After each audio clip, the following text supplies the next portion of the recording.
And joining us now to discuss the New York City mayoral race is NTD News contributor Mike Leon. He's also the host of the podcast, Can We Please Talk? Also with us is AJ Bruno, a Republican political strategist and journalist. Thank you so much, gentlemen, to both of you for joining.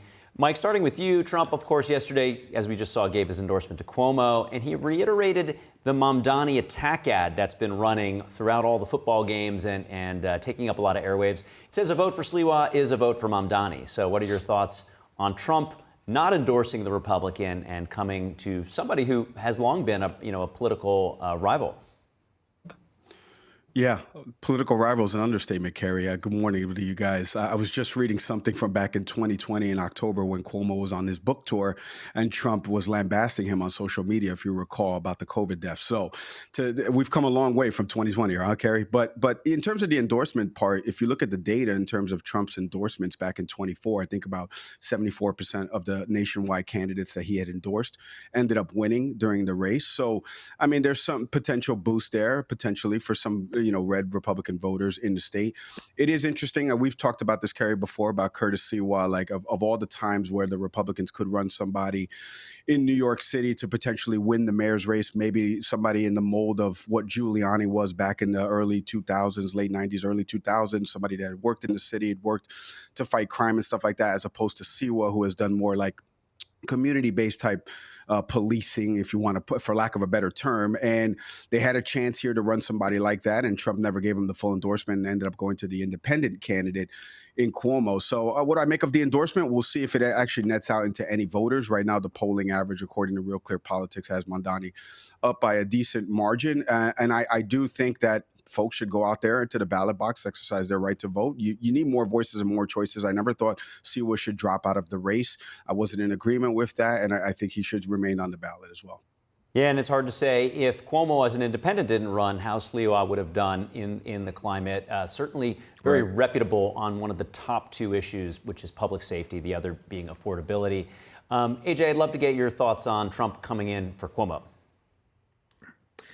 Well, I think at this point, he feels he has to do something. Cuomo is probably, by all counts, running better than Sliwa if you look at the polls. And unfortunately, there's not enough Republicans or Republican-leaning votes. I mean, it would be great if Sliwa won. He's obviously the best candidate in the field. And it's sad that, we have to basically root for Cuomo, someone who's not a good guy, right? But compared to Mamdani, I think it's clear that's the obvious choice. You've got to stop him from winning. Is it possible? I don't know. But I felt Trump seemed like he needed to do something about it. So, yeah, I think he just thought he had to try to sway the vote in some way. We'll see if it's enough. But this is someone who, if he gets elected, if Mamdani gets elected, I think it'll be very bad for the city. So even Cuomo, at least you have the devil you know is the devil you don't. And they would completely destroy the city. I mean, people complain about the problems now, but you have someone like that come in there. He's going to spend most of his time fighting with Trump and not actually fixing the problems in the city. So it was necessary to rally the vote. You don't want to split it. It'd be nice if it was for Sliwa, but I don't think he really has that much of a chance of winning here. So maybe Cuomo can run it inside straight somehow, pull it off. We'll see. But the polling just looks, so not favorable. But I guess crazier things have happened. And if somehow this helps get him over the line, then he can claim credit for it afterwards. But I guess you got to do something rather than remain silent at this point. Yeah, Mike, to AJ's point, that last Atlas poll released yesterday, one of the more reliable polling companies. It has Mamdani at 44, Cuomo at 39, and Sliwa at 16. Now, Cuomo has rallied. There was a double-digit lead. It's single-digit, and that was before Trump's endorsement. Sliwa heavily favored in Staten Island. That voted for Trump in the last election, the only borough to go for Trump. So if Trump's endorsement can pull half of Sliwa's 16, that's the 1 point difference to overcome Mamdani. What do you think is going to happen? Not to put you on the spot, but that's why you're here. No, I know. Kerry, I think you did the Captain Obvious move of Donald Trump won Staten Island. I think everybody knows that because of all the Republican-leaning votes. But that's back to what Adrian was just saying. Like there isn't enough Republican-leaning votes to potentially get Cuomo over that hump. I think the one thing that we've all learned in the political cycle from 2016 on is that you can't trust any of the polling data. It's just a snapshot in time. But if you look at all of the different polls, Mamdani has a clear above average. And again, I want to go back to something that was just said before. Like Mamdani is trying something new. Right. First off, he's not a communist. The president said that there's a clear distinction between the two. Yeah, I know it. My dad left a communist country. He's not a communist. OK, even the Communist Party of New York has said Mamdani is not a communist. If you watch that interview that guy did recently on an outlet, I forget which one it was. But so he's not a communist. That's the first thing. But is he going to try something different that's going to get some rejection with respect to council members and with respect to maybe the governing, the renters tenant board? Yes, he's going to try some things that are going to, meet head on with folks, and they're not going to like certain things, right? Especially look at the police stuff with Eric Adams and the new officers that are going to be instituted. Mamdani has said he wants to keep the current budget of the 33,000 plus police officers versus adding more community safety folks and people that go on mental health crisis calls and deal with the homelessness issue. So there's a difference of the policy execution, but a mayor's not a king, right? A mayor oversees a municipality and has to work with other people within the municipality. So he's not going to do all of these crazy things. And no mayor, de Blasio got hate, Dinkins got hate, Ed Koch got hate towards his last term there. Giuliani, obviously, we know the pivot from obviously America's mayor to what happened there. Every New York City mayor gets hate. Eric Adams was seen as the next rising star in the Democratic Party, and now he's not even, I don't even think he's in the Democratic Party. So that's what happens when you become New York City mayor. It's the biggest spotlight in the country. It's going to get over magnified as well. There are certain things that he's not within his purview that he's not going to be able to do on day one for sure.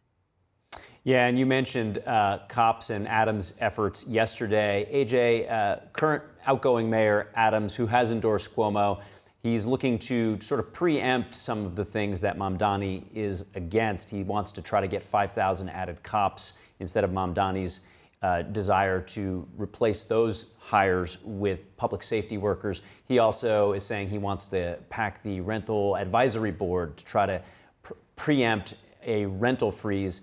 How effective might these efforts be should Mamdani win? Well, if he wins, he'll probably reverse it. But I mean, his choice is either do nothing or, at least make a statement here and then put it in his court to try to undo it. So, yeah, remember, this is someone who called the NYPD racist, violent, and wicked. He tried to walk that back, and just like people say things that are outrageous and they're running for office and they try to undo it. But I think anyone who's paying attention remembers the kind of comments he's made. So he doesn't have any respect for them. Clearly, he'll undo this. He wants to freeze the current force at its current level. And obviously, you need more. You don't need less police there. You got to let them do their job, let them be effective.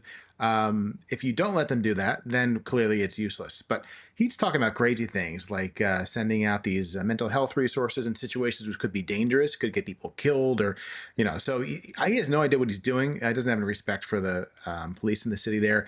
And that's where you actually need them. You need cops in the city like New York actually doing their jobs.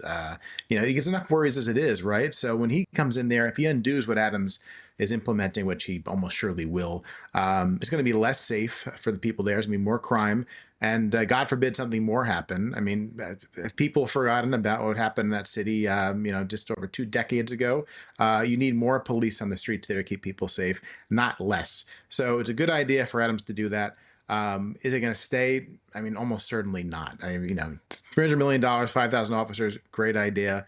But he's going to undo it. So I think it was the right decision to make him, take that back. As for the rent thing, it sounds great to, freeze the rent, no raises whatsoever, but who's going to want to own any units in that case? And it's not going to work. So these ideas, whether they're socialist or communist, they've always been proven to not work wherever they're implemented. It's just going to be a disaster. People will have buyer's remorse in another 4 years. But I think it's sad that they have to learn the hard way, when I can tell you right now it's stupid and it's not going to work out. But people want free stuff, or they want to blame whatever, just listen to whatever Zoran is saying. It's insane. But yeah, Adams is right in this case. Unfortunately, I don't think it's going to stay, though. And gentlemen, we're pretty much out of time. I just want to get a very quick comment from you both. Headline grab or any legitimacy to some GOP congressional folks saying that they might use the insurrection clause of the 14th Amendment to remove Mamdani. To do that, they'd have to get 6 Democrats to come across the aisle. It seems unlikely, but certainly a way to get get a saucy headline out there. But in theory, it could be done. AJ, your thoughts quickly, and then Mike. Yeah, it sounds like a Hail Mary, but I'm for anything they could possibly do because you let him run the city the way he wants for 4 years. There's not going to be much of a New York after that. So do what you got to do. Is that going to work out? I have trouble thinking you'll find 6 Democrats to agree with that. But I know Trump said he'd withhold funds and maybe bring in the National Guard. So you got to do something to fight fire with fire here. We'll see what happens, but I'm a little skeptical. And Mike, a brief comment? I'll go with Carrie. It sounds crazy. So it is crazy. It won't happen. All right, gentlemen, thank you for joining us this morning. We're going to be watching with great interest tonight, and by this time tomorrow, we should know more. We'll see you soon. Thanks. Bye, Gary.